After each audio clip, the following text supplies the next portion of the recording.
چار چاپېره شابه تکړه شه پلیټونه ورکوله پلیټونه ځان ته صفا کړوله شابه د الوا سره کوه غوړي ورته وراچوه دا د کورنۍ دا شیشته ده دا د غنمو دا شیشته ده په دې کې چیني ده په دې کې غوړي دي په دې کې دا شیشته ده دا نه د کیمیکلو نه تیارېږي نه د پوډرو نه تیارېږي زمانو میدانو دا پارسلې تاسو ته میلاویږي د کور دپاره ګوره که ستا په کور کې داسې بوډۍ مور پلار وي د ګردونو د لاسه بې ارامه شوي دي نو دا چیر والا دا شیشتې والا حلوا یوسه په کور کې والا ګرمه که دا پخروه انشاءالله دا وجود بهتره وي د رګ رګ نه د اندام نه بوله دا دردونه لرې کوي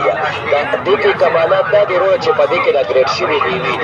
یو پکې چواره ده بلکې پکې روه د ممپلو چکې دي اوسکه ده پکې سپینه کونزله ده پکې کوپره ده پکې میده بل په دې غوړو کې سره کېږي په دې غوړو کې تیارېږي دې ته چیر والا حلوا وایي دا شیشتې والا د غنمو دا د غنمو دا شیشته ده کورنۍ دا شیشته ده هم دوستانو مشرانو ډېر په محنت سره ډېر په کړو سره دا حلوا تیارې د دې نه یو چیر دی او تیارې وروره